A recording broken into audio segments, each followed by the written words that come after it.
Luz na transição planetária. O mundo, a Mãe Terra, está passando por este processo de desenvolvimento e evolução há milênios e nos dá a certeza de que estamos aqui para aprender através de nossas experiências e escolhas.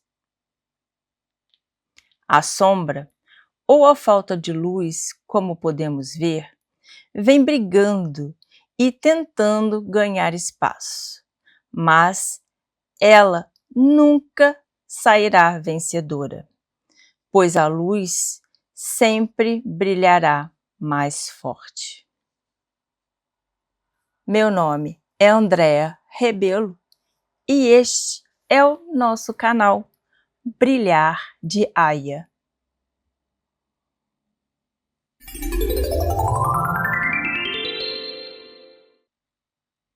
Vamos à terceira e a última parte da história de Brígida.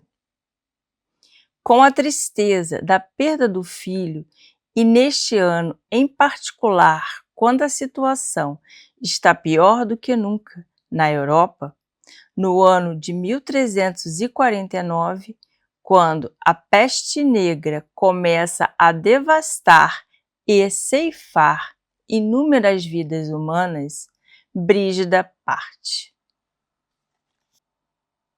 Deus disse que sua missão é persuadir o Papa a deixar o palácio em Avignon, França, para onde ele se mudou para viver uma vida de luxo e retornar à cidade onde o Papa realmente pertence, Roma.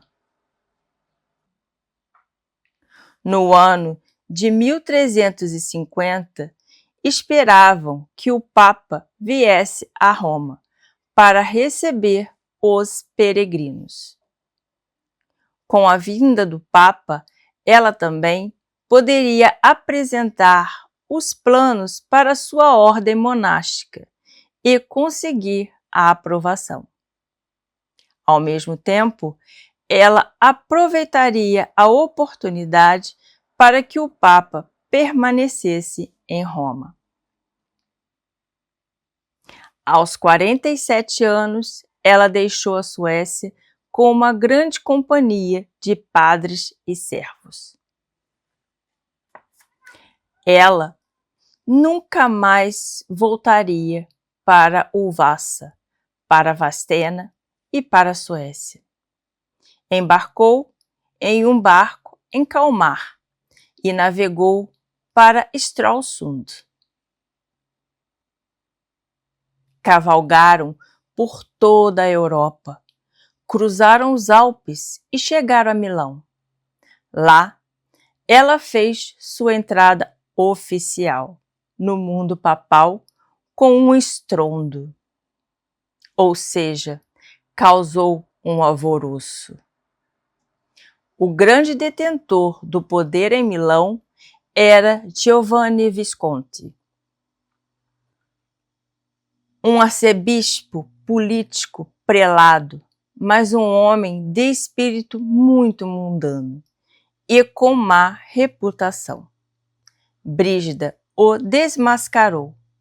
Ela teve uma revelação imediata. O bispo falecido, o mais lendário e respeitado da cidade de Milão, Ambrósio, lhe apareceu, editou o que só pode ser chamado de uma carta de repreensão contra esse arcebispo. Ambrósio, primeiro, o compara a uma tartaruga deitada na terra em que nasceu, arrastando a cabeça pelo chão da mesma forma. Este homem jaz na impureza do pecado e se deleita com isso. Sua alma é atraída para o terreno e não para o eterno. Considerando que o propósito da viagem era mediar o conflito eclesiástico e fazer amigos de ambos os lados, é preciso dizer que ela escolheu um método diplomático incomum. Quase poderia ser chamado de uma direita direta. O boato se espalhou imediatamente por todo o norte da Itália. Ninguém jamais ousaria desafiar Giovanni Visconti daquela forma antes.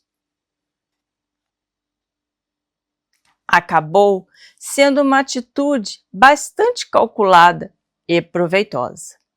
Quando chegou a Roma, ela, que até então era uma mulher completamente desconhecida do norte europeu, foi autorizada, junto com toda a sua comitiva, a se hospedar em um dos mais belos palácios existentes, construído em conjunto com a Basílica de São Lourenço, em Damásio.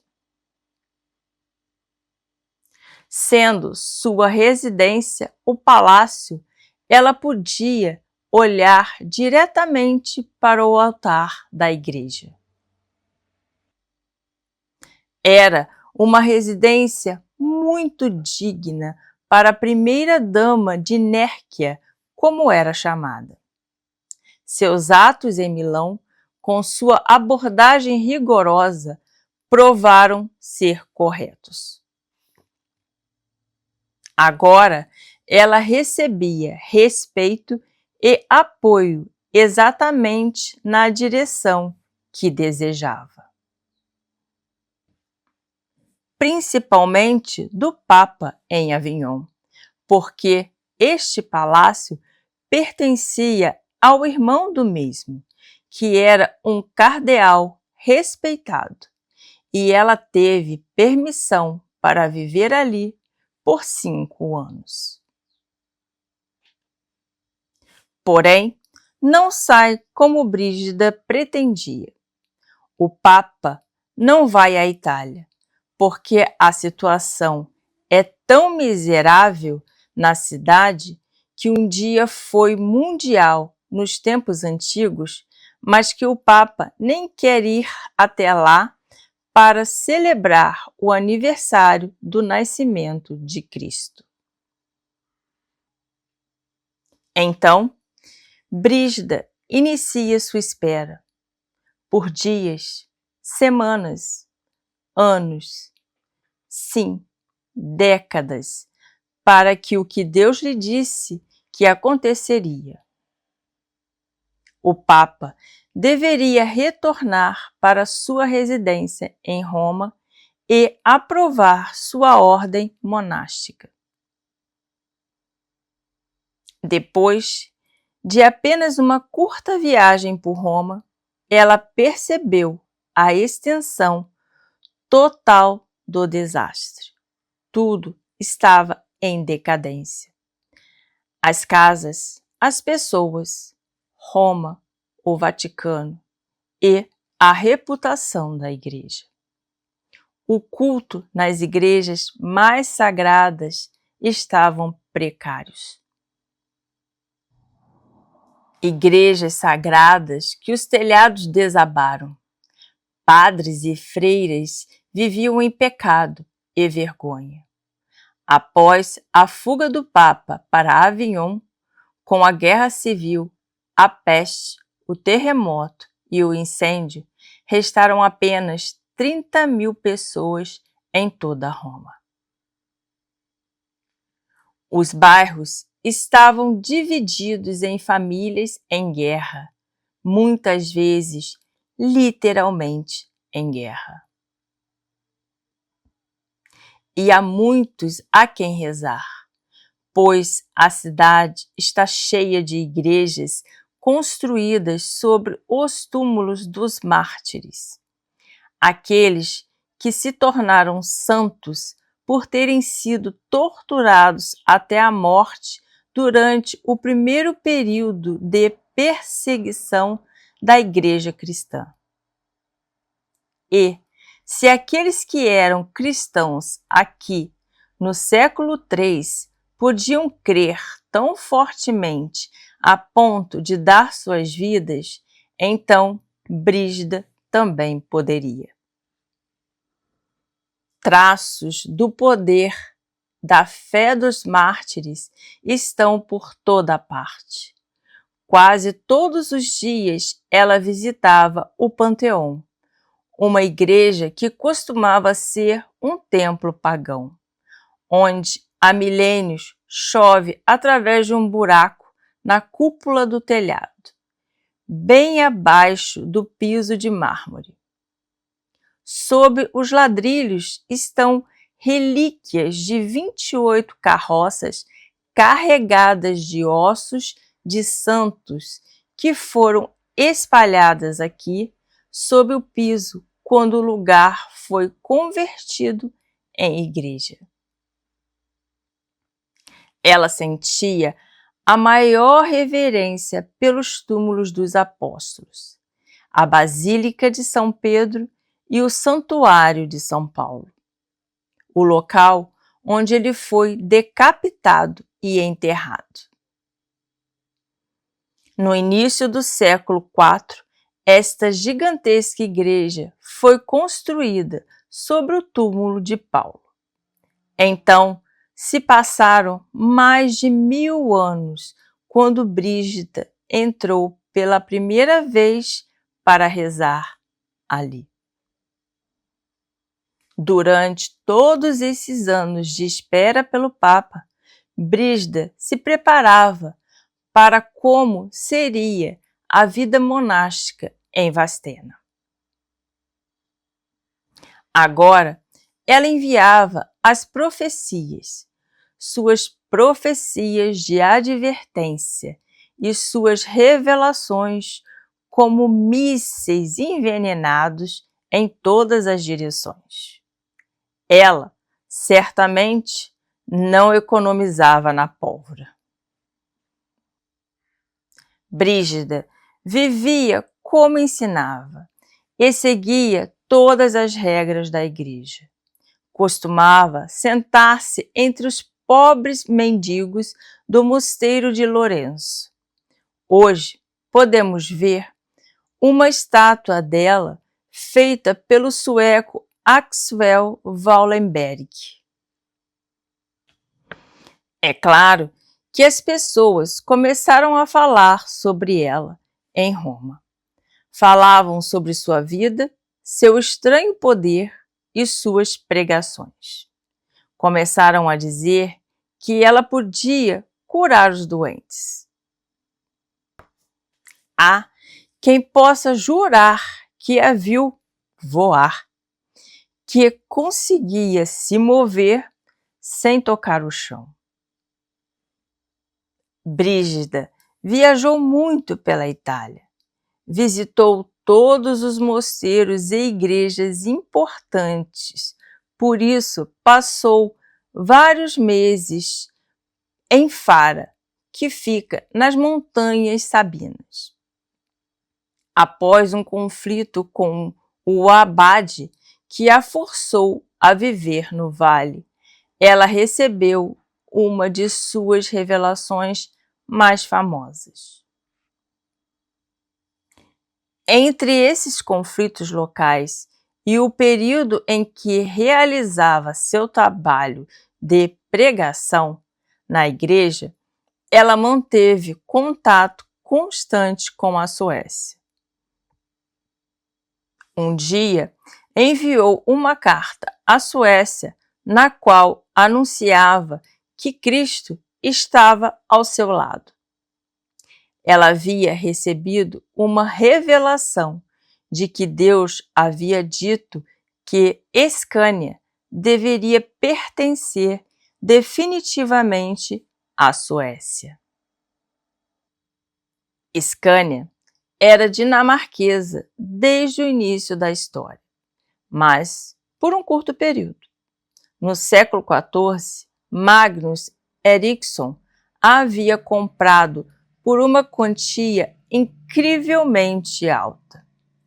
Era tanto dinheiro que levou a uma crise econômica à Suécia. Todos os dias, depois de fazer suas orações, Brígida ficava se preparando para escrever com a pena e papel na mão.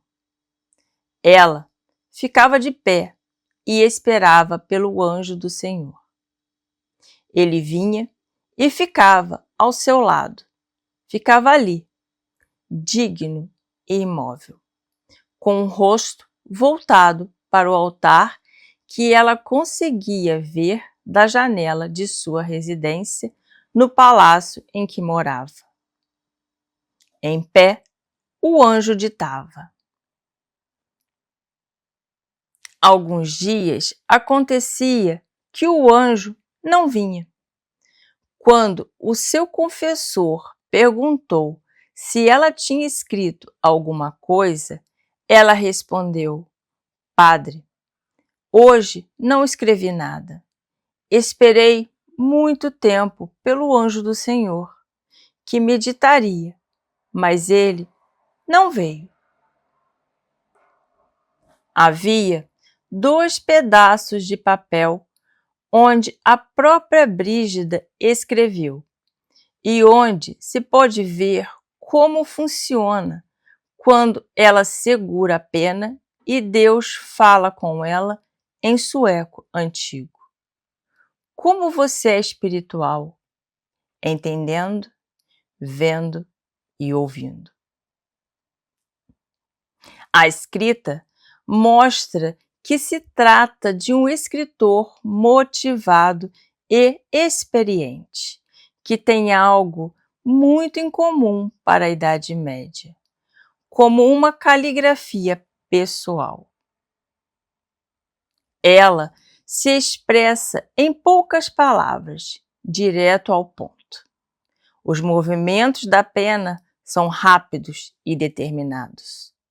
Não é um estilo agradável e ela muda com frequência. Ela risca e procura expressões melhores. Uma das notas é uma carta de Roma para a Suécia, na qual ela escreve um plano de como depor o rei Magnus. O lugar onde estavam escritos os nomes daqueles que iriam realizá-lo foi apagado, mas a ameaça que fariam permanece. E pede para manter o conselho em segredo. Um ou mais de vocês podem ir até o rei Magnus e dizer a ele: Você tem a pior reputação de todo o reino, e os de fora dizem que você se envolve em fornicação contra a ordem da natureza. As revelações são endereçadas ao rei sueco, Magnus, e a muitos outros governantes da Europa daquela época. Brígida viu isso como se estivesse recebendo-as de Deus e passando as mensagens para as pessoas. Foram os padres da confissão que fizeram com que suas anotações em sueco antigo fossem transcritas, traduzidas para o latim e organizadas em coleções. 8 livros celestiais tiveram que ser copiados, transcritos e pintados em ouro para criar manuscritos verdadeiramente magníficos que poderiam ser entregues às cortes reais, ao Papa e aos cardeais.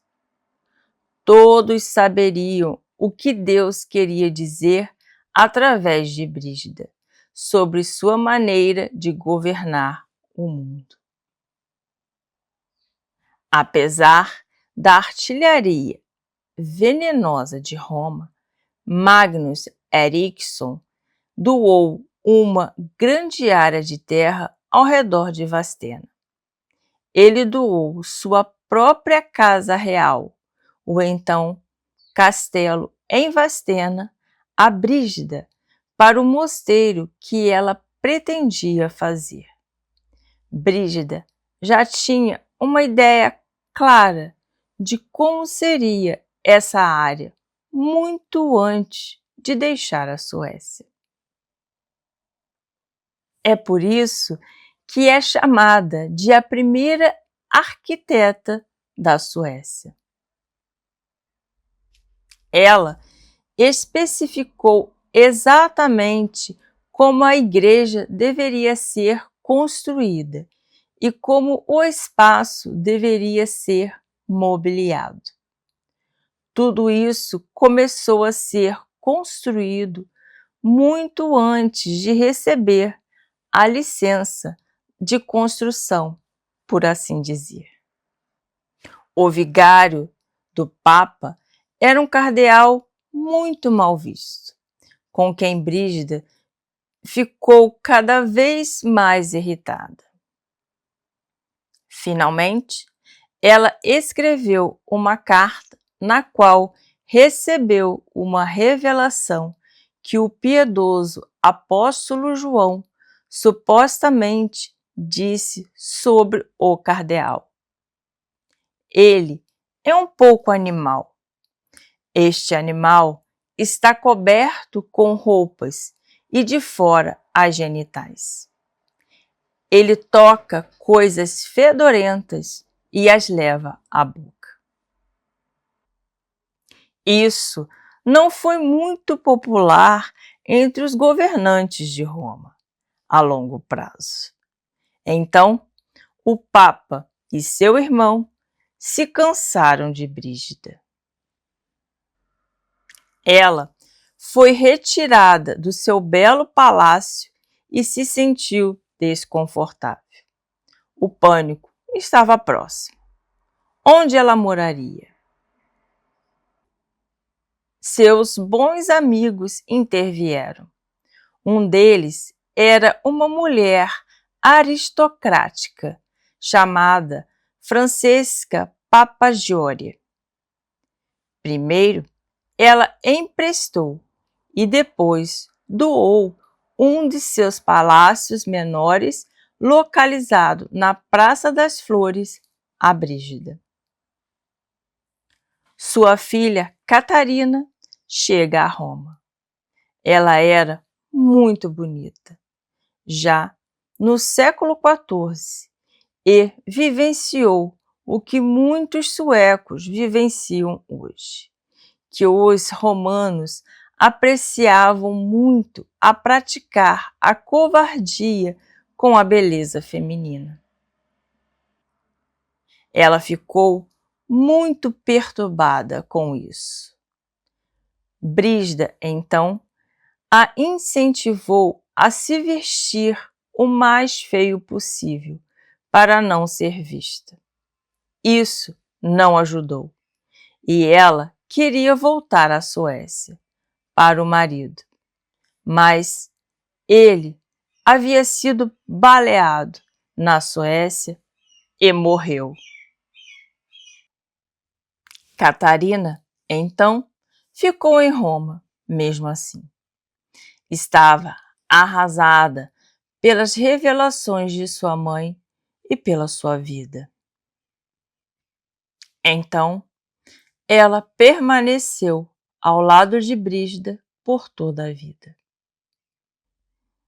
Brígida teve um novo confidente, um grande teólogo que a ajudou com o latim nas revelações e que mais tarde editou toda a sua grande obra e a publicou. Esses dois monges, seus confidentes suecos, traduziam as revelações todos os dias. Esse último amigo era um bispo e aristocrata espanhol chamado Afonso Xens, Ele tinha ótimos contatos no Vaticano e estava ao lado dela, como conselheiro e secretário. Agora, Brígida tinha sua chance, pois o Papa Urbano V deixou Avignon e foi a Roma, onde deveria ficar por um tempo. Então, depois de 20 anos de espera, o Papa Urbano V chega a Roma. Brígida está se aproximando dos 70 anos e só conseguiria encontrá-lo uma vez na vida. Ela teve a oportunidade de explicar pessoalmente sua ideia para o novo mosteiro. Um mosteiro para mulheres e homens, mas liderado por uma mulher, uma abadesa. Ela havia levado consigo seus 2 filhos, Karl e Birger. Em parte, para que os filhos pudessem conhecer o Papa, mas também para elevar o status da própria delegação, por assim dizer.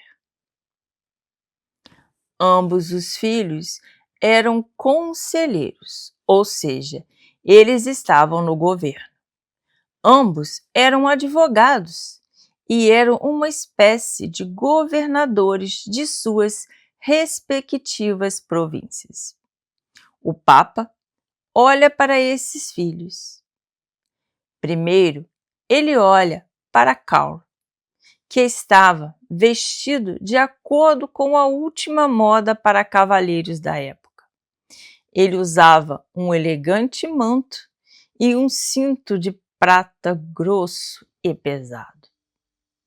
Tinha sinos presos às roupas e levava sua corrente de cavaleiro. E então, o Papa olha para Birger, que está ali em um traje piedoso e cortês. O Papa diz: "Você, meu filho, é filho de sua mãe. E você, Karl, você é filho do mundo." Brígida ficou tão assustada e caiu de joelhos, segundo consta. Implorou e rogou ao Papa que libertasse seus filhos de seus pecados. Disse que o Papa então se inclinou para a frente e sentiu um pouco da aljava de prata de cal. Então disse: "Carregar este fardo é penitência suficiente para ele." Brígida ficou ainda mais desesperada e disse para ele: "Liberte-o de seus pecados, pois eu o libertarei de seu cinto." Brígida teve a oportunidade de conhecer o Papa, em particular, graças aos seus bons contatos em Roma. Ela recebe permissão para iniciar a nova ordem monástica em Vastena, embora dentro de si a estrutura da vida monástica já existia. A vitória deveria parecer completa, mas não é. De acordo com a missão de Deus, ela deveria chamar o Papa a Roma e o mesmo deveria permanecer por lá. Mas o Papa tinha planos para retornar a Avignon. Depois de alguns dias, ela apresentou sua última profecia, que dizia que se o Papa retornasse a Avignon, ele cairia morto. E ela fez isso no papel. Havia escrito a profecia. E todos os presentes a acharam muito corajosa em fazê-lo. O Papa retornou a Avignon e mal teve tempo de se instalar em seu palácio papal, pois ele caiu morto, como Brígida havia escrito. Isso deu a Brígida uma reputação como profeta em todo o mundo católico.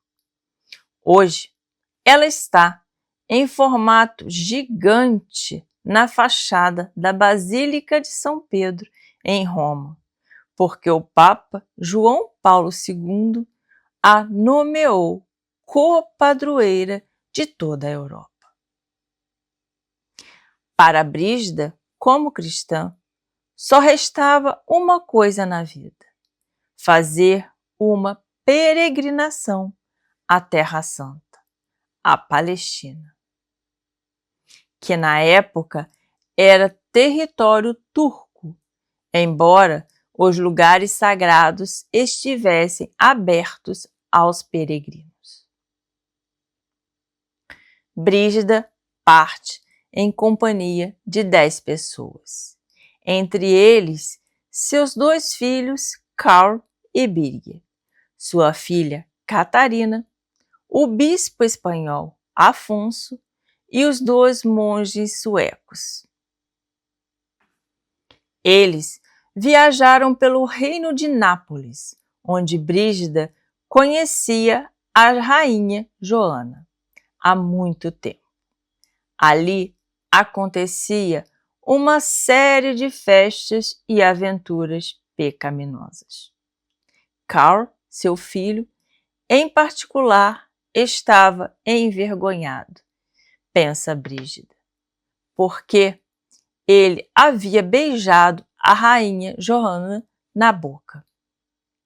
Essa rainha, que era uma mulher alegre e amante dos prazeres, disse que apaixonou-se por Karl à primeira vista e queria se casar com ele.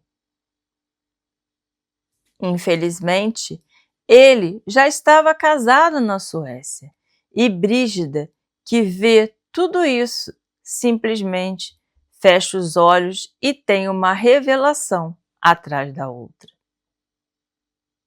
onde ela se manifestou contra essa rainha pecadora.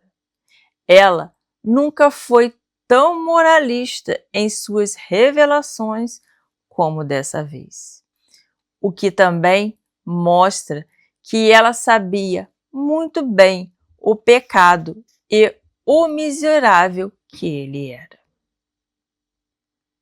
Pois é assim que ela descreve os tormentos da rainha Joana no fogo da estrela, caso ela não se comporte.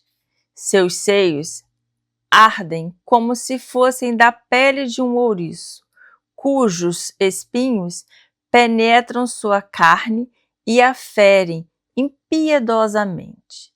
Seus braços e outros membros, que tão voluptuosamente estendeu para abraçar o seu amado, são como 2 cobras. Sua parte íntima é atormentada com muita fervura. É claro que isso terminou em um horror. Karl adoeceu e morreu. A rainha Joana lhe ofereceu um funeral de primeira classe. Assim, na primavera de 1372, a comitiva continuou sua jornada rumo à Terra Santa. O navio que a comitiva navegava naufragou na costa da Grécia. Eles escaparam em outro navio e foram para Chipre, que era na época um reino independente. Governado pela rainha Leonor para seu filho, o rei Pedro, Brígida descobriu que este também era um lugar de pecado, um tribunal de pecado. Descobriu que as mulheres ali andavam com os seios nus, de acordo com a última moda. Além disso, eram todos católicos gregos e não católicos romanos. Então, ela os reuniu, a corte e toda a gente importante de Chipre, e fez um longo sermão. Advertiu-os e ameaçou-os. Alguns apenas riram e outros ficaram aparentemente assustados. Assim, a jornada à Terra Santa continuou. Porém, perto da cidade portuária Jafa, este navio também naufragou. E dessa vez, eles perderam tudo. Tudo o que realmente tinham consigo desapareceu nas profundezas do mar. Eles chegaram à praia completamente desprovidos, apenas com as roupas do corpo. Brígida achou que era uma excelente maneira de chegar à Terra Santa, como um pobre peregrino. Mas Brígida descobriu que ela não era mais tão jovem, com quase 70 anos, e se encontrava bastante fraca e doente. Então, ela sentiu que não seria capaz de executar todo o grande programa que desejava. Além disso, a Palestina foi atingida por uma onda de calor excepcionalmente intensa. Mas, em 12 de maio de 1372, ela chegou lá, na Igreja do Santo Sepulcro, em Jerusalém. Foi a maior experiência da sua vida. E quando entrou na igreja, teve uma revelação poderosa. Viu e ouviu Jesus dizer: quando entraste no meu templo, santificado pelo meu sangue, foste liberta dos seus pecados, pois acabaste de sair da pia batismal. Através de suas mãos e de sua devoção, as almas de alguns dos seus parentes que estavam separados agora entraram no céu, em minha glória, disse Jesus. E ela interpretou isso como se seu filho Carl tivesse finalmente ascendido ao céu. Foi ali, na igreja, que ela viu o seu amado filho Birger ser chamado de cruzado. Cruzado da Igreja do Santo Sepulcro. Foi uma maravilhosa experiência para ela e para ele. O ponto alto de toda a viagem foi a visita a Belém, onde Jesus nasceu. Brígida teve uma forte revelação, na qual viu exatamente o que aconteceu quando Jesus nasceu. Ela conta que viu Maria ajoelhada, usando um vestido simples. Seus lindos cabelos com detalhes dourados estavam soltos, e José teve que esperar do lado de fora. Então, ela vê algo se movendo sob o vestido de Maria e um raio de luz, quase insuportável, mais forte que o sol. Jesus jazia ali, livre e limpo de toda a sujeira. Mas ele não havia nascido como de costume, diz Brígida. Brígida estava com febre alta, mas, mesmo assim, caminhava com o apoio de sua equipe. A via dolorosa, que foi a rua por onde Jesus passou quando foi condenado, a caminho da crucificação. Já havia 14 estações ao longo desta estrada na época de Brígida.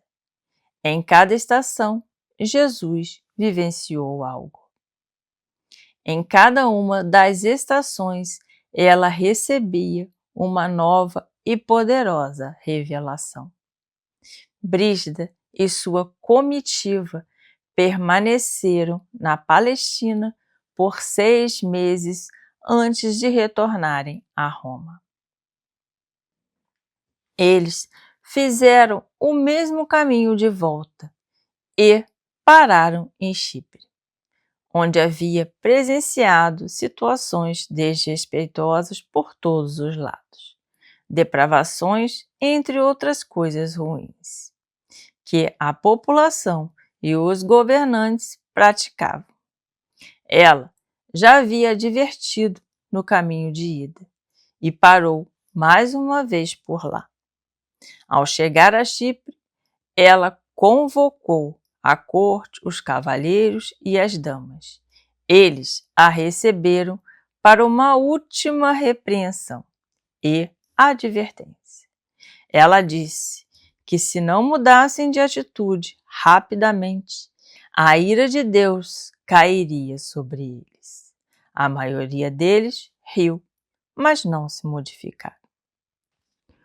Poucos meses depois, todos estavam mortos. Um exército de Gênova veio, atacou Chipre, invadiu o palácio e matou Leonor e o jovem rei Pedro. Em Nápoles, ela também foi recebida por uma comissão de altos teólogos vindos do Vaticano para examinar sua pregação, mas eles não tinham nada a lhe oferecer. Ela e a comitiva seguiu viagem de volta a Roma. Brígida pôde viver por um tempo no palácio do Papa, mas não conseguiu suportar muito mais. Ficou cada vez mais doente e em 23 de julho de 1373 faleceu em paz, em um quarto do mosteiro, cercada por seus filhos, amigos e colegas. Ela havia completado os seus 70 anos. Seu último desejo era morrer sobre uma superfície de madeira. Então, um tampo de mesa foi colocado. Quando a notícia de sua morte se espalhou por Roma, as ruas ao redor ficaram tão lotadas que levou 2 dias para que seu corpo pudesse ser levado à igreja de São Lourenço, onde foi sepultada em um antigo sarcófago. Ali, ela permaneceu por um curto período. Dizem que quando o sarcófago foi aberto, uma doce fragrância se espalhou e seu corpo se transformou em um esqueleto branco e puro. Seguindo o costume da época, alguns ossos foram retirados e guardados ali como relíquias. Então, chegou a hora de carregar o caixão para a longa viagem de volta à Suécia. Era como uma caixa de valores em uma caminhada lenta. A jornada foi feita a pé pela Europa medieval, devastada pela guerra e pela peste. Caminharam sobre os Alpes, por dentro das catedrais francesas e perto das aldeias alemãs. Onde quer que o caixão fosse colocado, milagres aconteciam quando as pessoas oravam. Aqueles que levaram os preciosos ossos até Vastena não sabiam ainda exatamente qual seria o veredicto da poderosa Igreja Católica. A maior parte do que Deus havia falado a Brígida cabia a eles completarem. Alguns que carregavam resmungaram. Brígida, com suas vozes estranhas na cabeça, parecia mais uma bruxa do que uma santa. Levaram 7 meses caminhando até que em julho de 1374 chegaram a Vastena. Naquela época, estavam construindo o mosteiro e a igreja de Brígida. Ainda não estava terminada, mas a primeira abadesa já tinha nome. Era Catarina, filha de Brígida. Eles transferiram os ossos de Brígida do caixão de madeira para este relicário dentro da igreja. Ali, a relíquia de Brígida repousa junto com outras relíquias. Em Roma, eles haviam começado o trabalho de canonizá-la, ou seja, de declará-la santa. Foi sua filha Catarina quem supervisionou o trabalho. Começaram coletando as histórias de sua vida, os mitos e milagres que aconteceram ao seu redor. O bispo Afonso coletou todas as revelações, recebeu mais de 700, com as quais preencheu vários volumes. Esses livros já estavam sendo traduzidos para outras línguas, copiados e distribuídos por todo o mundo católico. Mas tudo isso custava muito dinheiro. Assim, foi realizada a primeira coleta nacional da Suécia com contribuições de pessoas de todas as classes sociais, ricas e pobres. Brígida já era muito apreciada e respeitada. Não era incontestada, nem mesmo dentro da igreja. Na mesma época, a Suécia firmou uma união pessoal com a Noruega, Dinamarca e Finlândia. Essa união tornou a Suécia o maior país da Europa em termos de área. Então, considerou-se politicamente apropriado que a união com a Suécia fosse celebrada e recompensada, de forma que a Suécia recebesse seu primeiro santo de verdade. A canonização ou declaração de santidade ocorreu em 7 de outubro de 1391, na então Basílica de São Pedro, em Roma. Disse que todo o chão da enorme basílica estava coberto de flores e folhas verdes. Todas as paredes estavam cobertas de tapeçarias preciosas. Todos os sinos de Roma tocaram. À meia-noite, 30.000 lamparinas a óleo e provavelmente o mesmo número de velas de cera foram acesas.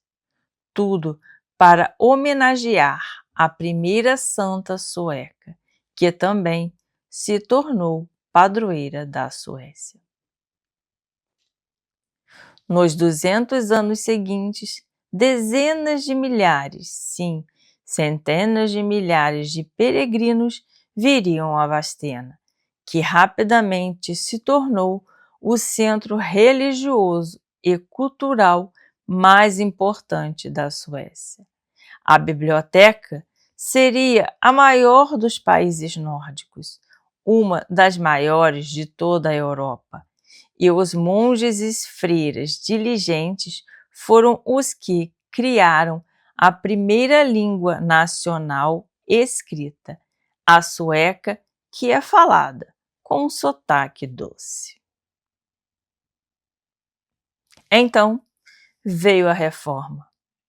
Martinho Lutero e Gustavo Vassa, e não menos importante, seu filho, Carlos IX. Retiraram a prata da igreja e fecharam a biblioteca. O muro do mosteiro foi demolido em 1545 para expulsar os monges de suas casas. Os monges desapareceram primeiro, as freiras depois. Todas as atividades cessam.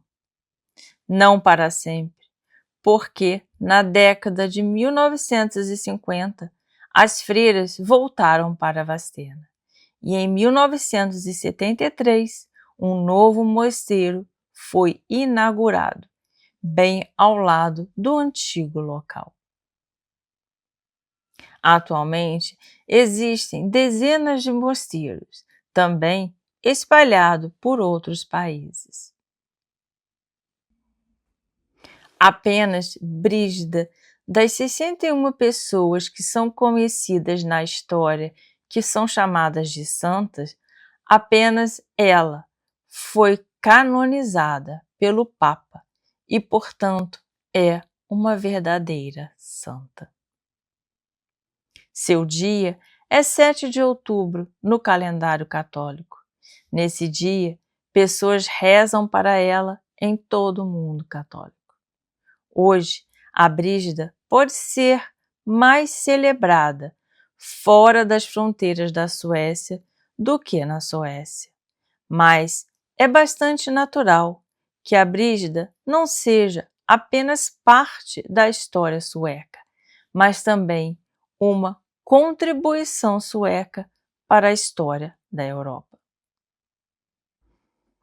Aqui finalizamos toda essa história. Uma história que me fez apaixonar por Brígida, por sua força, sua coragem e humildade. Brígida lutou corajosamente dentro do que ela poderia e através do único meio que existia no século XIV, que era a religião. Mesmo fazendo críticas à mesma, sabendo que a luz estava a corrompendo. Seu objetivo era voltado ao amor maior da fonte criadora. Se pensarmos que tudo ocorreu há mais de 7 séculos atrás e hoje ainda estamos aqui fazendo quase o mesmo de maneiras diferentes, pois agora temos escolha, mas com o mesmo objetivo, nos alinhar ao amor maior, a fonte criadora. Atualmente, temos vários meios de comunicação entre outras formas em que podemos doar um pedacinho de nós para propagar um pouco do que carregamos em nossos corações e ajudar a nossa Mãe Terra com essa frequência elevada e assim vivermos essa nossa existência levemente. Cada ação, cada atitude é de muito valor e está sendo assistida e guiada por seres de luz. A intuição são as antenas, o eu maior, falando diretamente conosco. O despertar vai muito além do que pensamos. É simplesmente uma conexão com algo maior que abre nossa mente e nosso coração para agirmos e pensarmos de acordo com o que há de mais importante e valioso: a moeda amor. O seu coração se torna seu principal guia e tudo ao redor pode se transformar para melhor. Essa energia de alta frequência é propagada por todos e não há barreira, ela transpassa. Vamos nos apegar no bom e no belo, pensar no momento atual e não se preocupar apenas com o futuro ou sofrer com o passado. O agora pode modificar o amanhã através da vibração. Como vocês sabem, eu passei por muitas ocasiões desafiadoras em minha vida. Atravessei diversas noites de escuridão. Cheguei ao fundo do poço, cavei e fiz lama. Mas, quando abri meu coração, a força chegou fortemente até mim. Flexionei meus joelhos, deu um impulso tão brusco que me arremessou fora do poço. E hoje eu sinto e divido toda a plenitude que tenho dentro de mim com vocês. Os caminhos se abrem inesperadamente e um novo mundo se torna visível. Como essas viagens que chamo de peregrinação. Não programo nada, apenas acontece. Não tinha ideia do que aconteceria em Vastena, uma cidade de 5.000 habitantes que parece uma viagem ao passado.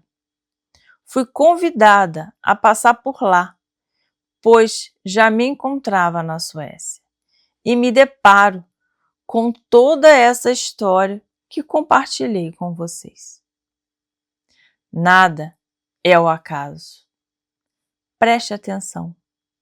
Haja com o coração. Terminando com um pedaço da nossa história. Como você é espiritual? Entendendo, vendo e ouvindo. Um grande abraço de todo o meu coração a todos vocês.